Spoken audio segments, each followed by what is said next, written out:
Let's go. What up, what up, what up? Chill. It's New Era Project, everybody. New era. What's good, what's good? It's your man Scooby F. To my left. It's the Hood Prophet. You already know your boy. And to my right. Fresh Styles. All right, cool. Everybody needs to bear with me. I'm dealing with the cold.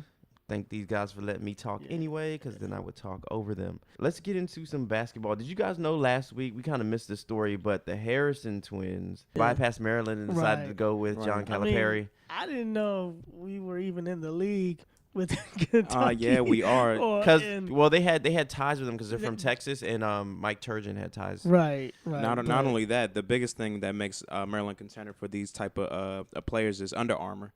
Now that Gary Williams is gone, and Under Armour kind of has its, I don't want to say tentacles, but it has its something in University of Maryland's programs. Right. It attracts players. That's great, but if you're going up against Kentucky, Kentucky has Adidas. That's the thing. Kentucky has Adidas, so that's what they basically chose Adidas over Nike. That's what happened. That's why we were or a program where they can win right away and go to the NBA right after. Get drafted highly. Either or, it's all good with Kentucky. So yeah. Makes sense. That's true, but you know what? I didn't shed a tear when they made their announcement. So did you know what was going on? Yeah, I watched it, and I was just like, they're going to Kentucky. So you didn't burn? Like, my money's on Kentucky. You didn't burn any effigies like when LeBron left Cleveland. The decision, Well, anyway, I brought that up to bring this up. Did you know that Deron Williams was being recruited by University of Maryland? Really? Deron Williams, the NBA superstar Deron Williams? Yes. In a story that broke this week, because, NBA teams are opening their training camps and media day is rampant throughout the league. Right. They asked Deron Williams about his offseason when the Brooklyn Nets and the Dallas Mavericks were courting him. Mm-hmm. Right. And they asked him if Mark Cuban's absence from his meeting with the Mavericks had any effect on his decision.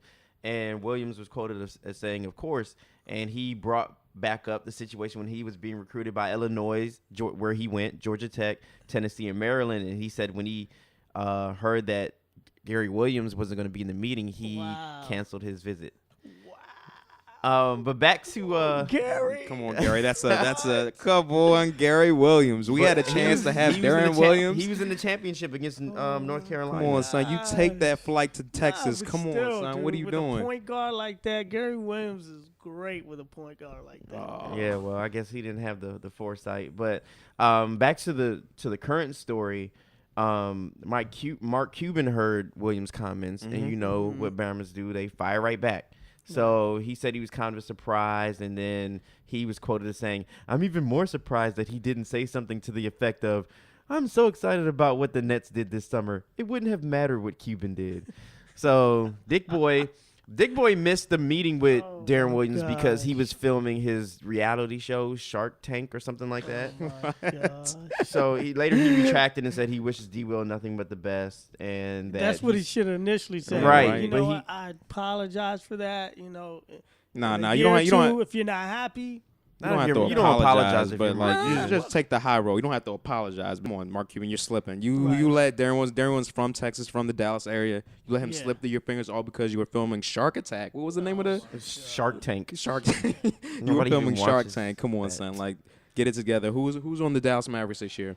So now, in the offseason, they ended up acquiring. Yeah, everybody knows that. That's about all everybody knows. But they have Elton Brand, Darren Collison. They picked up Elton Brand. Yeah, Elton. No.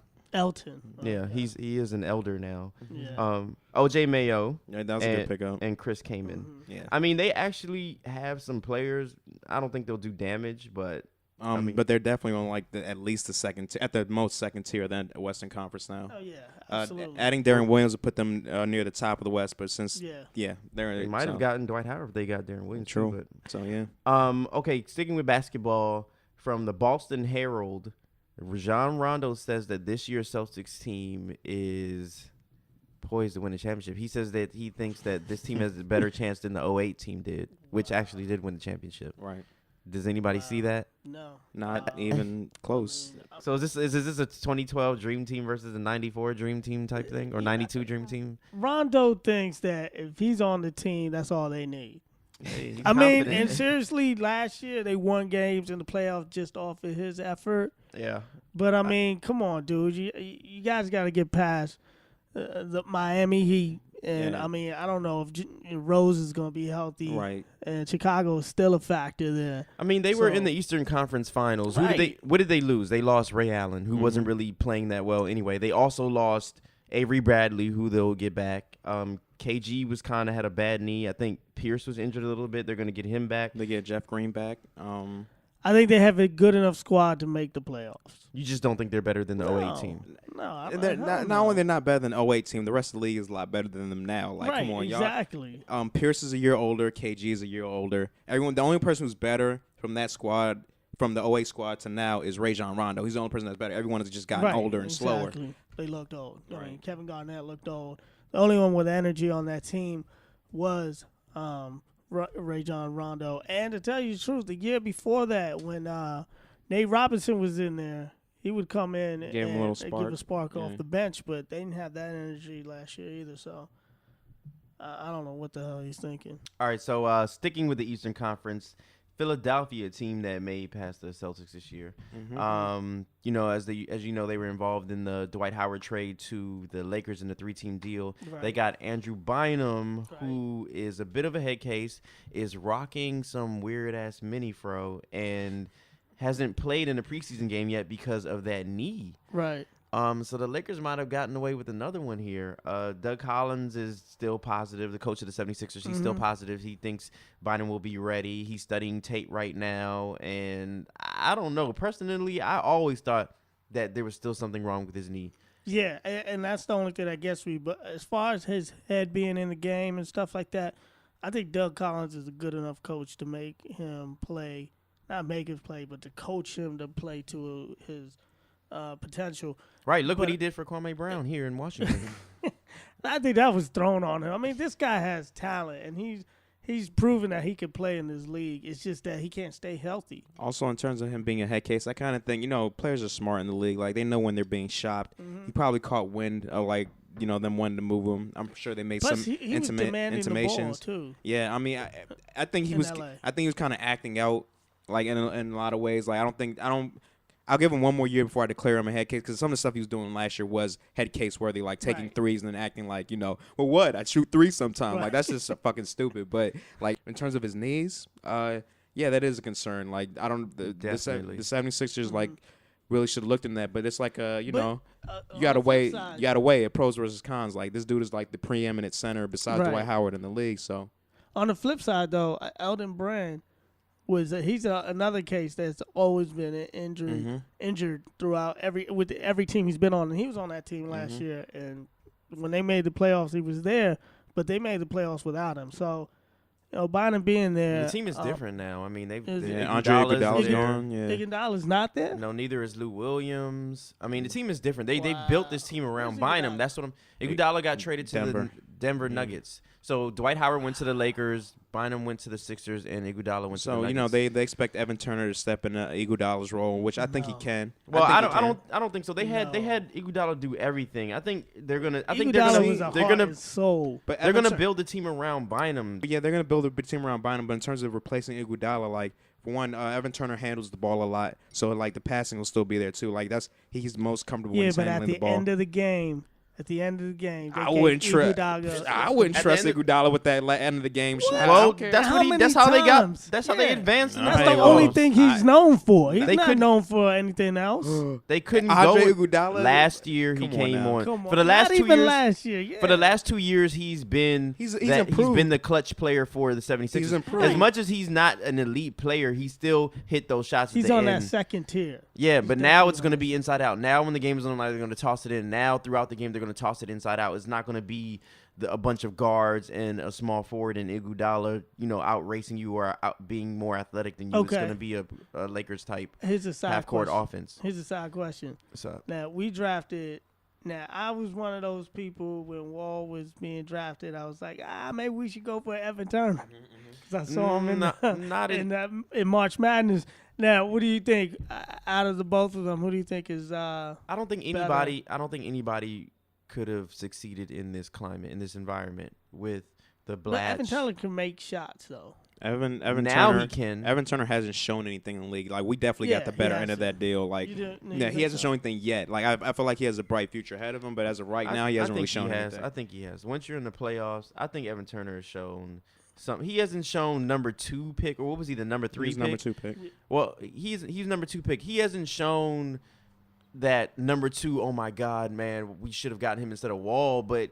He's been in the playoffs. He has playoff experience. He's played with veterans on the team. I think he's progressed more than Wall. I think Wall has a higher ceiling, but Evan Turner, to me, has done more than Wall as far as inside of a team concept. Wall was just because Wall's been thrust into doing everything for a bum team. Right. He's in an impossible situation. So why do you give Evan Turner kudos for being on a better team? That doesn't make any sense. He didn't have to do that stuff. Because he's not on a better team stinking it up. He's on not a even better starting team. on He's contributing. He's the 6th man, though. I mean, he's moved up. He's made big shots. Go ahead. During the season, Doug Collins was cutting his minutes. Like he was turnover machine, especially early in the season. season. In the playoffs? He definitely trusted him with the ball. He's definitely stepped his game up in the playoffs. But like earlier in the season, they were talk of like him being in the doghouse with Doug Collins. Like, because Doug Collins doesn't like rookies. He doesn't like rookies and second-year players. He doesn't like young guys. Doug Collins was singing his praises in the playoffs. Yeah, I'm telling you. Evan Turner has matured. You can't take anything away from him. Yet, no, he's not. He's not the guy that you're looking at and saying he should have been the number 1 pick. No, I'm not saying that. So that's all we're both. Because I personally think I was just arguing like 5 minutes ago that he's a perfect substitute for Andre Iguodala. So trust me, I believe in Evan Turner. I think he can take Andre Iguodala's spot with no problem. His game. However, John Wall was a better pick. Up until this point, in 5 years, who knows? But up until this point, John Wall was a better pick. Well, yeah. Those are my 2 cents. Going back to coaches, right? Phil Jackson had some comments on LeBron James, and everybody, of course, ran with it and said Phil Jackson said LeBron can be better than Michael Jordan. I read the comments. What Phil Jackson actually said. Are you touching me with your foot? Oh, no. Okay. I thought you were. No, because last week we were playing footsie and I think that was I called truce. Oh, it was you. No, it was something. Okay, anyway, Phil Jackson basically said that Michael Jordan could play 1 through 3 positions. LeBron can play 1 through 4. Mm-hmm. He said LeBron physically has capabilities that he saw in Michael Jordan, but it's hard to get that second championship. Just basic things. I don't know how people got out of it that he said LeBron was better than MJ. But, hey, it's a headline. We're talking about it, so. Yeah, at the same time, Charles Barkley made a similar comment, but I didn't hear that headline. You know what, though? Not to cut you off, but I guarantee you, if LeBron starts out slowly or does anything, Charles Barkley's going to jump off his bandwagon. Because I think Charles Barkley was just on his bandwagon because he didn't win a championship, and LeBron was struggling with winning the championship, so he wanted to throw himself into the LeBron mix. Well, before last year, he was definitely not on the LeBron bandwagon. Charles Barkley. Charles Barkley's LeBron's number 1 fan. This is something new then, because I remember in the playoffs before when he wasn't getting it done, Charles Barkley would roast this dude, like absolutely roast him. So I don't know. This is definitely a new. Hold on. Give me a comment. He always says LeBron is the best basketball player in the world. Now he does. He's been saying it for 4 years. No. Since Cleveland. No. The only time he was against LeBron was a little bit after the decision, and who wasn't? Yeah. I'm telling you, man. He's been on. The only thing I can say about Phil Jackson making those comments is that in this day and age, people are just looking for sound bites. Any little thing to run off with it. And the Twitter universe. That's true. I've been saying this since LeBron. It's the truth. Like nothing. What none of these dudes are saying is false. Like LeBron, I've always said LeBron is faster, stronger, more athletic than Jordan is. He doesn't have the same mental acuity. He doesn't have the same killer instinct that he does. But the physical attributes, like he is superior to Michael Jordan. It's just all the other stuff he has to get together. So he has the most potential. Yeah, he has the most potential to get it done. So. To pass Michael Jordan? Yeah. Even more so than Kobe? Yeah, Kobe is I think Kobe, since he modeled his game after Jordan, like you kind of have to hold him back in that because he'll always be compared to him, but it's also like it's a big shadow to come up from under. When you model yourself after another type of player, it's kind of hard to overtake that player, especially in the minds of fans who grew up watching Jordan rather than watching Kobe. They'll think of Jordan first and then Kobe second. Right. I think if Kobe wins 7 championships, he's in the conversation. That's all out the window. No, I think he might be more than in the conversation. I think there will be a legit argument to say he was better in a sense.